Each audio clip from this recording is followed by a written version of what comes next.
Hello there, welcome to this video. In this video, me and Steve and my friend are going to be fishing away at Seaham Hall Promenade and beach, where I hit last time with my cousin Nathan. I'm going to be trying for the usual species of whiting, flatfish, maybe a chance for a codling because there were a few getting caught when the sea was away. But now the sea's gone flat, so we'll just have to see what happens. But I'm going to give you, while I'm here, I've been actually, preparing this about an hour before I'm set to meet them in the car park for where we're going to go, Seaham Hall Promenade. I've been knocking up a couple of traces. This is the main trace I'll be using today. This is just £50 line, shock leader, and I've got £30 amnesia, just worried about the colour, but as you can see, B trouble B, crimp, comes down, one trace. These are Seaham Stinger size 1s, which are great for like flatfish, long drop, and then I've got a running ledger type of thing, but it's not running, it's fixed with a crimp there, so it acts as like a self-hooking thing, so if fish does run, bang, shoot, snags it, you know, bit of effect there, but that snags the fish. And then got a bit of sleeving just to help protect the top of it against the weight, and then a long trace, and then another size 1, got a few attractor beads on there as you can see, glittering away for flatfish. Hopefully them will work and get us one flatfish. That's one rig I'm going to be using. The other rig I'm going to be using is just, see if I've got it here. Is it here? Yeah, it's just a standard, as everyone knows, a standard 2-hook flapper. I'll not talk much more. I'll see you on with down fishing. Right, me and Stephen today, we're going to go fishing down at Seaham Beach. This is the tide's coming in. There's the beach down there. We're going to go right in that corner. Just there's a bit of heavy ground in the distance, you might have to say it, right ground in the distance where we're going to fish. Better bit of features, mate. There's a nice actual little roll on. Sea was forecast to be near enough flat, but we're greeted with a little roll, which is good. Rather a bit of movement on the water than nothing at all. Might tempt a few better fishing.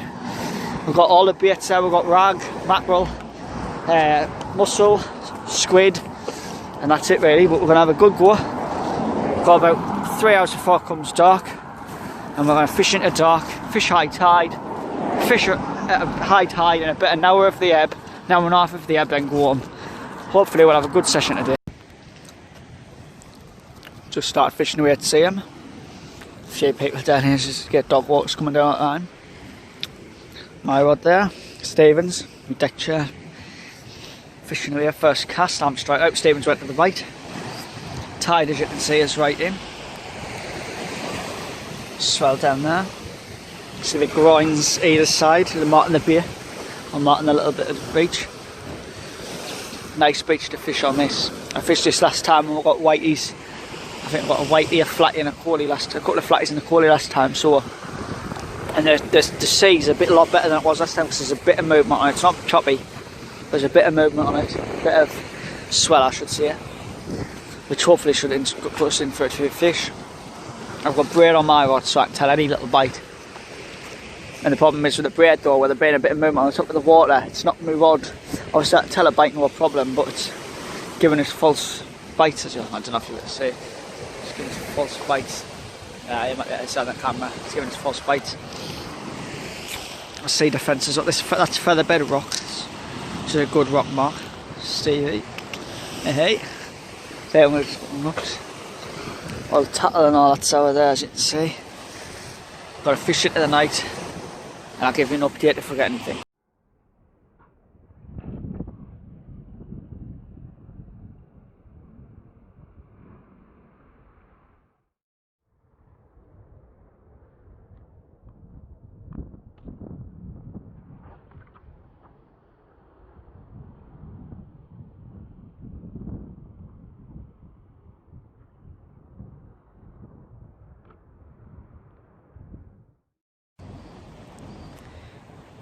Fishing away at Seaham, I had a bite and I noticed it straight away, felt it, kicked, and it's a very, very small flatty, but with the braid felt a lot bigger, a lot better. But I'm happy, it's a flatfish, it's one of the fish I knew I would have a good chance of catching. This one took mackerel and ragworm. Not a bad start to the session. Just had another bite there. This time it's a little collie, it's really similar to this one about fish finger. When I get it back, it was on the bottom out again on a bit of mackerel and rag. Seems to be doing the business at the minute. Another fish, getting a few knocks now. Hopefully we'll get some. another small quality. There must be hundreds of these about on the bottom of it again on Macwell. So there's loads of these at the small qualities about at the minute. We're getting little knocks and we're getting them going to chop straight back and hopefully from more. Lovely night tonight on Seaham. Still fishing away at Seaham. We've had a few fish as you can see, we're getting a few knocks. I don't know if that's might knock. The camera's not the best quality in the dark. Nah, it's not going to get a knock, is it? Nah, it's not. Got a couple of little pulls fishing away here. It's getting quite nippy now. Like very light wind coming through, but we're the only ones on the problem. Seeing that there's one lad, I think he's gone now though. He was right down the bottom end. We've had a couple of decent fish and I think I had a decent whitey and it was on when it come off on the way, and it might have made me hook quad wasn't the best because I didn't raid into it good enough and I lost it. It was good fishing on it. Would have been a decent sized whiting. But I failed to the fish. The way it was kicking, it wasn't a flatfish for definite. It was definitely a whitey. I don't think it was a cod at all. The way it was fighting, it was definitely a whiting. But there's not been much else, to be honest. Last cast was really only one little knock. Both hooks came back stripped. So, say there's little freaking crabs out there and they're pulling away at the line and we're not seeing it, or something like that's happening because we're not getting no fish from it.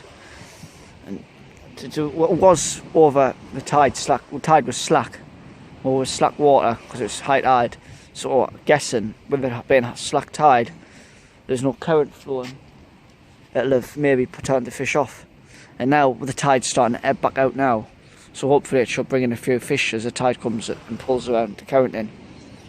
Oh, there's a couple of little rattles there. Well, let's see if I get any more fish. Fishing away at Seaham and Stephen here. He's just caught this nice sized flatfish. They say in their bite, it said it went 90. The rod tip, so it went really hammering down well. It's a nice fish, got all the spots on it, that. I didn't think it's a place, is it? No, I don't know. It's got a lot of spots on, as you can see. A load on the wings and everything. It's not a dab because you can't see its thing, so it may be a small place, that. Or maybe a flounder. I'll let anyone else have. It's like dustbin shaped, isn't it? No. It's like a look round something. I think it is a place, that. It's a nice fish nevertheless, so let's get it back in the water. My phone's literally about to die, but Stephen started a big bite and I grabbed it and the line went really slack and he's just pulled in this nice codlin. It's about a pound, I would say. Oh, I've got some scales in my box that I'm weight with. Like. It's just a keeper, I would say it's about a pound. It's a keeper, but we'll probably chuck it back. Aye, probably like aye. Nice fish nevertheless, lovely fish, look at the markings on it. Took ragworm, good bite. Weeks that we've got a lot more fat than you can get. Exactly, it's flat calm sea at the minute, there's not much swell on, so hopefully this is a sign of good things to come. Aye. That's what we need. Hello there, right, we finished the session there. We ended up with, I think it was 2 flatties, 2 small qualies. Well, I think one of the flatties was a place, I might be wrong, it might be a flounder. And we also finished with that nice cod at the end. It was about a pound. It was just undersized. I said it was a keeper on the video, but it was just undersized, so I just decided to put it back after I unhooked it and got a couple of pictures with it, chucked it straight back, and it went alive, no bother. Like first codlin for Stephen of the season, so that's a good sign. Hopefully we'll get a few more as soon as, because it was quite a flat sea. And normally we pick them up in our area when there's a bit of movement on the sea, and then we get our big gear out and we use our for our lugworm and our squid wraps, which I like to put a load of mackerel and mushed up stuff inside squid and wrap them up, and I like to call them squid bombs. It's one bait me and Stephen always like to use. And we're also going to try this year is mussel and a bit of crab together, trying different baits. But I think the lugworm and, well, on this night, the ragworm and the mackerel combo was definitely good on the 1 up and 1 down trace. Hope you enjoyed the video. Hope it was informative and you enjoyed it. Thank you very much for watching the video, and I'll see you on the next one.